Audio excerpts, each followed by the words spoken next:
Greetings to all. We hear a lot about people being cheated by frauds, especially through mobile, social media, and other online activities. They are commonly called cyber frauds.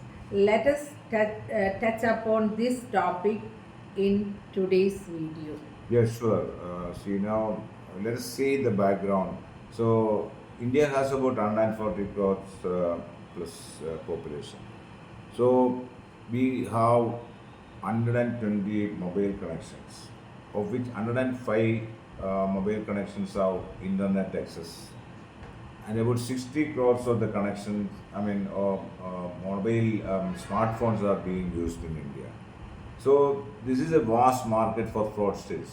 You see now, let's see another aspect.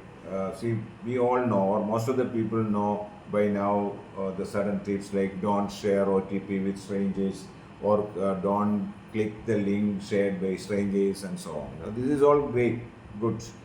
But the problem is the fraudsters are innovating and they are coming with new methods, and they are using technologies like artificial intelligence to to find different ways to cheat the people and overcome the awareness of whatever the awareness the people have by now. So what happens is it is really challenging now because the fraudsters are nowadays educated, savvy, and they use technology in their methods, and they talk well.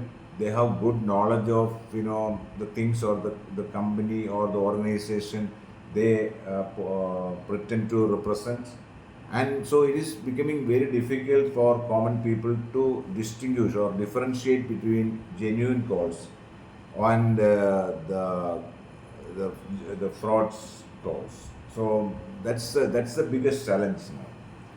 Okay. Can we look at some recent example to explain popular types of scams uh, and frauds? Yeah, so there are so many. Yes, I mean, we cannot explain or list all types and methods over here because new methods come up every day. So you need new things. That's exactly why it is becoming difficult for us to identify scams and frauds these days. So, but we will try to touch upon some popular and recent methods the fraudsters have adopted.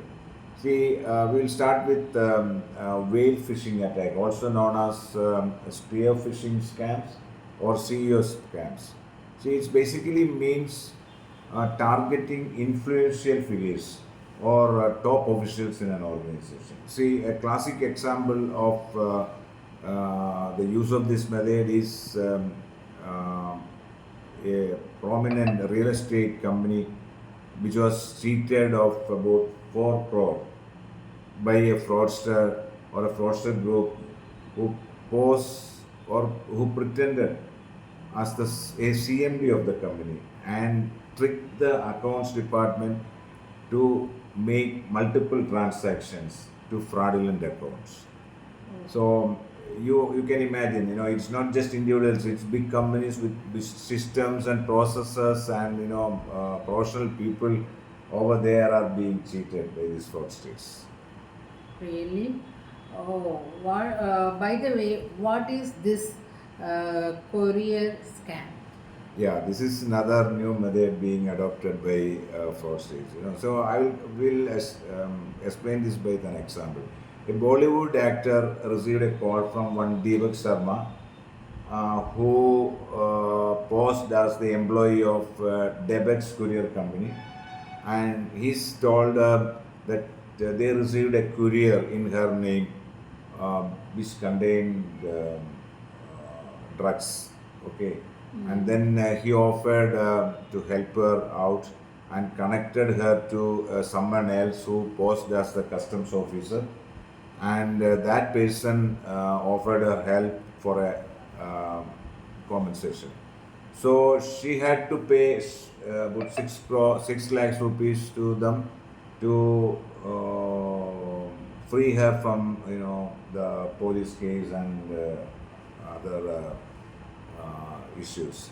But later, police found out that this was a fake Mm-hmm. case. We come across job ads on social media that offer a big salary.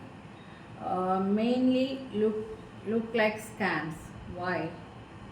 Yeah, so the job scam is also a prominent way of fraud happening, especially on social media, like Facebook, Instagram, and all. Where we see a lot of advertisements in the name of Amazon, Flipkart, Google, and so on, offering jobs at a salary which is much higher than compared to the salary offered for the similar positions. So that itself is an indication that it is not genuine or there is something wrong with that. But people still, fall prey to that, and they apply online and they share a lot of information like their bank accounts and then their ID proofs and data to with them, and they use that data to create, make fake credit cards or steal money from their bank accounts and so on. So another type of job scam is this. You get a message on your WhatsApp or Telegram saying, there is online job available, which gives you a lot of money, and it's very simple. You have to just like certain Google listing or pages or website, or rate them and share a screenshot, and they will pay you money. And see, the first time, they will pay you some 200, 300 rupees as a compensation, and then you gain confidence. Then they will ask you to deposit some money, so that they will get more profit on that. Say deposit 1,000 and they will pay you 1,300, 400, and so on. And you do that for some time, and then you gain confidence or trust. They start trusting them blindly, and then you will deposit large amount to get make large profit, and then it's gone.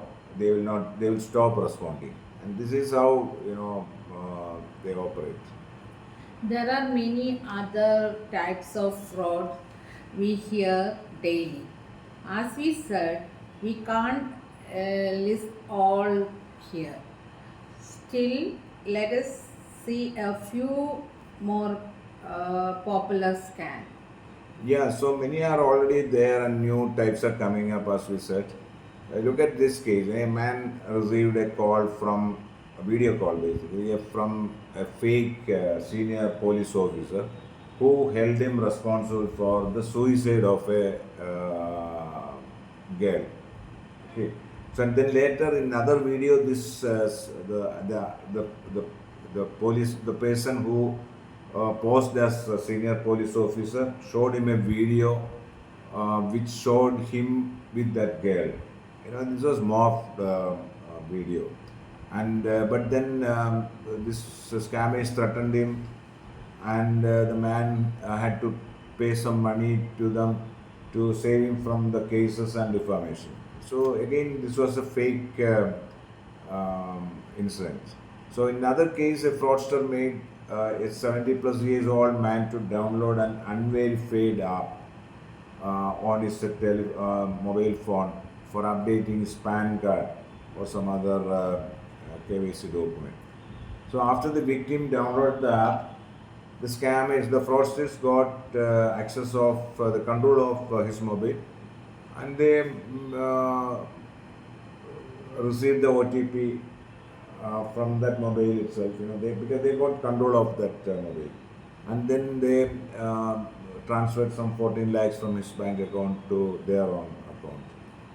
And then in other accident, a 64-year-old woman was asked to download remote access app called Innovated. So Indesk is a popular genuine app which is used for third-party access. You can use that to access another person's laptop, mobile, or any other device. And so this gave the access for that person to control and get the access of her mobile, and he transferred about 5 lakhs rupees from her account because he could work on, I mean, he could use that mobile as if she was using. That's the thing. So Okay. there are more like this actually. We need to be extra careful these days in online and mobile activities.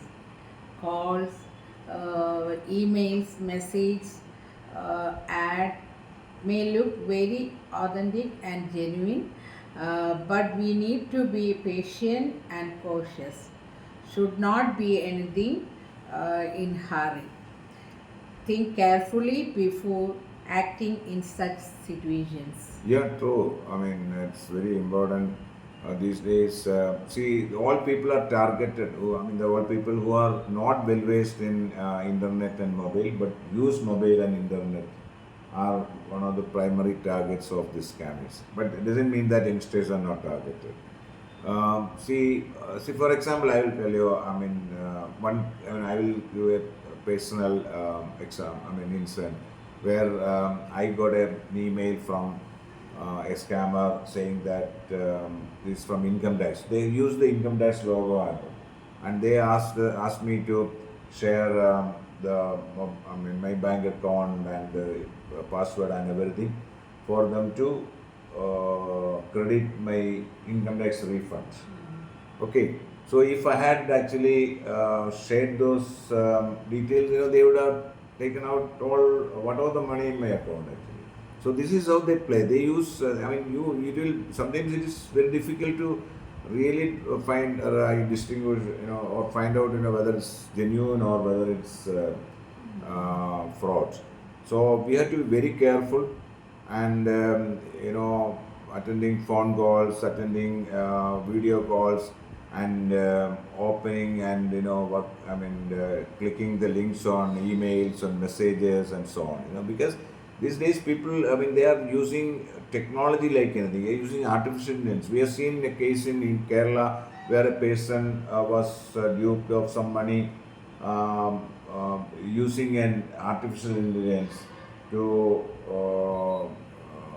come to him as his friends. So that is how things are happening. So we have to be careful. We should not, of course, we all know now. Don't share OTP numbers. Don't click link. I mean, suspicious links. But OTP these days they don't use OTP. They call verification codes and all. So OTP people know. So they use some other this thing.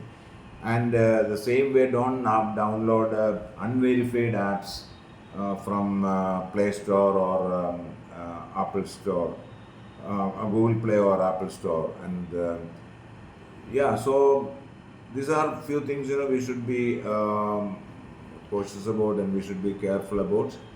And it's a challenge. It's a challenge in the sense it's a war. I mean, they are going technologically innovative, and you have to be careful in safeguarding your money. Thank you so much for watching this video. Yeah, we will come back with another video soon. Thank you so much.